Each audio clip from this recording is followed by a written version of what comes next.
How you guys doing? I'm Chris Egnoto, and you are about to watch part 2 of my camping in French Creek video. Definitely see part 1 if you haven't already. You know, my first night it had rained hard and I was over a mile from camp, so I had to book it up the mountain back to base camp. The next day I reviewed a really cool camping knife that was sent to me, as well as taught you a little bit on how to make char cloth, which is what you use to start fire using stones. But by far the coolest thing was all the stuff I found with the ultraviolet light. You know, all the ferns and fungi and a really cool moth cocoon that fluoresced when I used that lamp. So, you know, cool stuff. In this video, there's a lot more cool stuff coming up. A couple of survival hacks, as well as a really cool mushroom that has a ton of uses, including a way to sharpen your knife and a way to stop bleeding. Really neat. Very easy to do. I've talked way too much. Let's get this show on the road.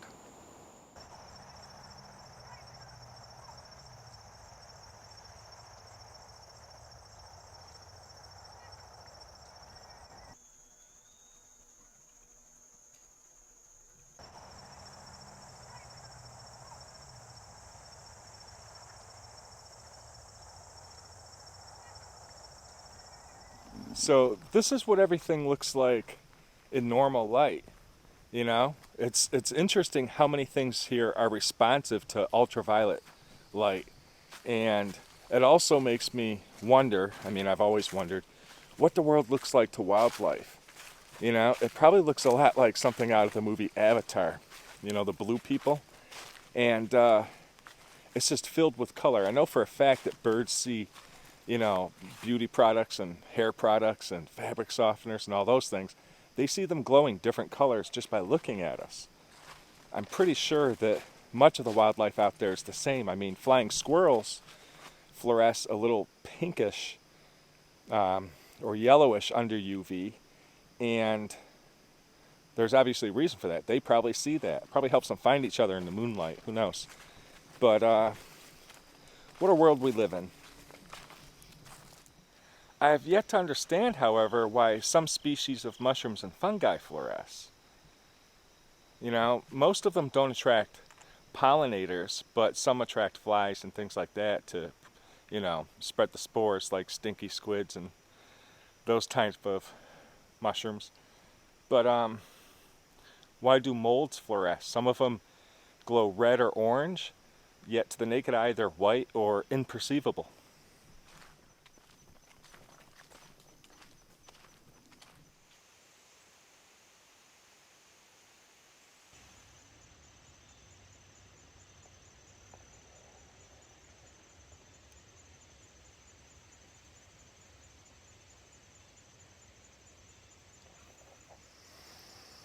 Hey, so okay, so I'm breaking camp. I'm going to be leaving today. I took down my tarp and stuff last night, but I left the rope because I want to show you a simple way to take care of rope. I actually learned this from this G.I. Joe mountain climber action figure I had. I think his name was Alpine, and he had like some rope on his, you know, sculpted onto his body on his kit somewhere. And it looked really cool, and I was like, I want my rope to look like that, you know? So I just kept looking at it, and one day I just figured it out. I was like, oh wait, this is what he's doing. So simple, you go like this, right? Please forgive how I look. It's early in the morning. That's my excuse every day. I just tell people I just woke up, no matter what time it is. So then, okay, you do that simple thing. You make sure that you have some rope on the edges, a lot more than that. I'll show you what I mean. Okay, you see that? You've got these two trailers coming off the ends. You start at one end. I just pinch it in the middle like that. So I start at one end like this, and I wind it around, not too tight because you want to adjust it later.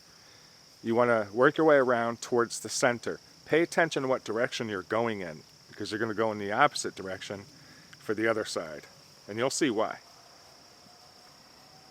Already looking cool. Whole reason why I learned to do this was because of the looks. I just wanted it to look cool, and also don't want my rope to tangle up. but to be all honest, it's aesthetic. I'm a sucker for aesthetics.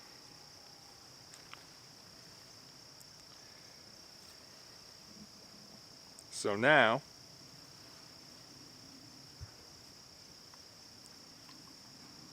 fuck me.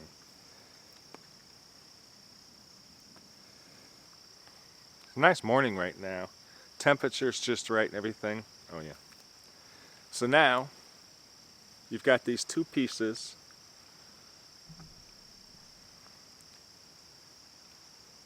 You've got these two ends meeting in the middle, right? And you just do a simple square knot, or whatever you want to call it. Can you see that? Come on. It's just an over-under knot, you know?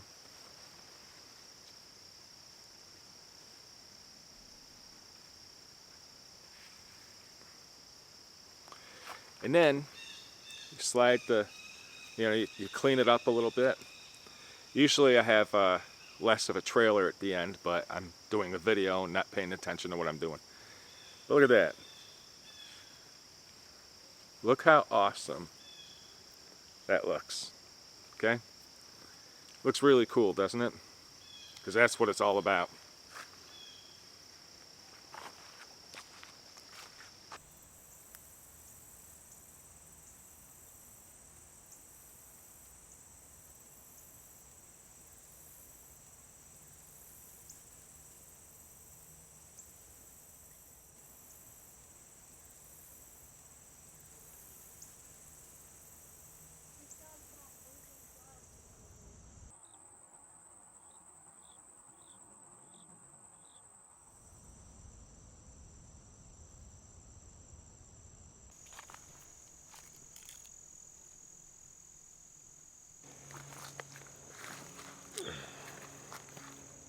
You see this right here?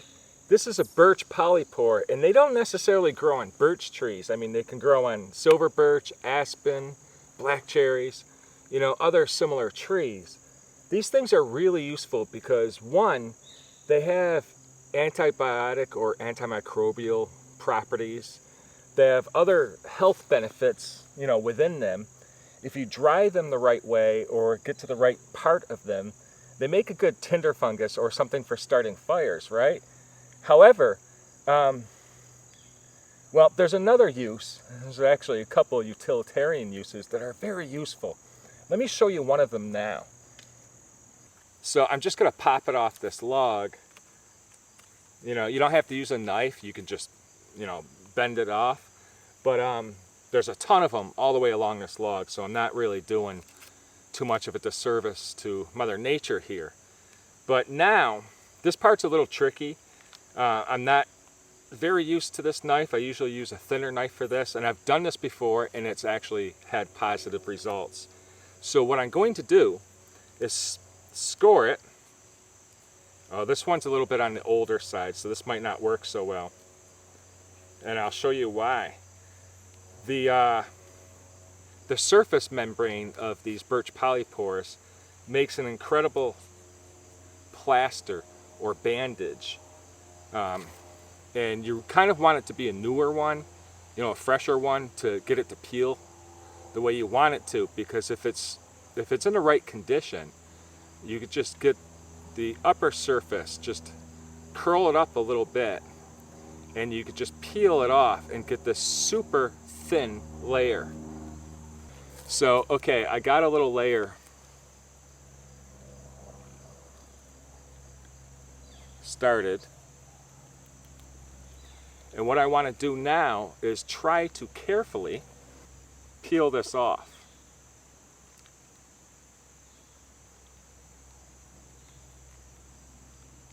So you can either peel it or slice it off very carefully, and then say you have a wound or something, it just sticks.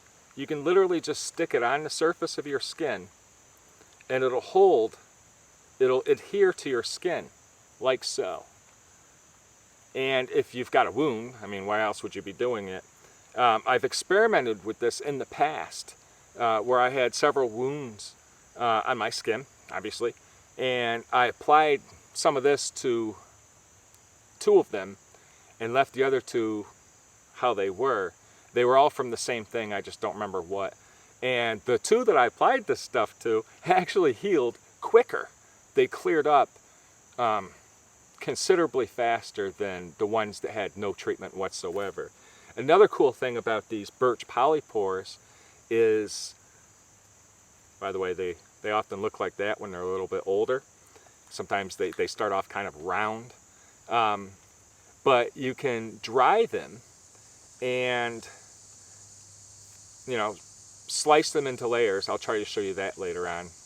And use them to sharpen your knife. One, it takes the burr off your blade. If you're doing a lot of knife work, you know, in a very minute way, the edge will curl. That's called a burr. That's why people would use those leather strops or stroping at the barber shops and stuff to take that burr off, and it's almost like sharpening your knife all over again. This will remove that burr, but you can actually sharpen your knife with these also. But you can also dull your knife with it when you're cutting into it, like I had, you know, when I sliced it in half. Birch Polypores also have cancer-fighting properties. These things are amazing, and there are a ton of other uses for them. I should do a video all about these. So, yeah, actually, I forgot all about it. I collected another one earlier. This is what they start off like. Look at that. Put my head behind it so it doesn't focus on my face. Okay? So, Birch Polypore. A lot of utilitarian and medicinal properties. Good stuff. Good to know. And while I'm here, I'm going to collect me some of the bark, because the barks of the birches and cherries and stuff like that have oils in them that are flammable. So they're really good for starting your fires. Just remember that cherries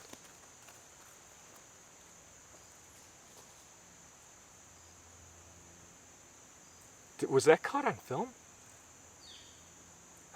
Keep in mind that cherry trees have cyanide in them.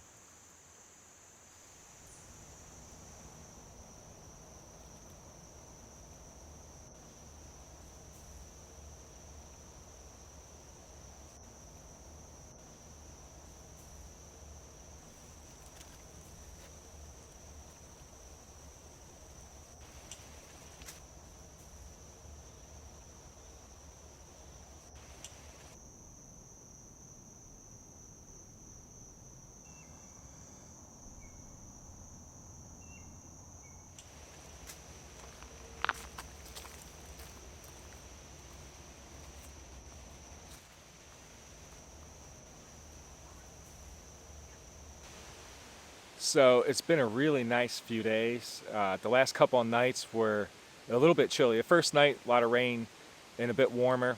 Last night was on the chilly side, but it was still really nice and invigorating. The days have been wonderful. Today's got this breeze. It feels like it's in the low to mid 70s. Not much in the way of insects or mycology, mind you. And I expected to find a lot of mushrooms and fungi, especially after, you know, a few days of rain and these temperatures, but maybe I'm a week early or something, who knows. Hope you guys liked this video. I hope you enjoyed the section with the ultraviolet lights, because I did. And by the way, I was coming along this trail and I met one of the volunteers here, goes by the name of Jamie. Jamie, how you doing? It was really great talking to you. You're a lot of fun. Your wife sounds cool. You know, your daughter sounds cool. Is that your daughter? Is that what you said? Just had a lot of fun talking to you. Really cool stuff, and it was really funny that you said a couple of things that like have been on my mind all the time too. Especially, how do salamanders, especially these mole salamanders, you know, burrow into the ground and spend all their year underneath the ground, in rocks and in logs, with such soft skin and no claws? I'm always saying the same thing. So, yeah, cool. Thanks a lot for watching. I'm Chris Egnoto. I'll see you in the next video. See you later.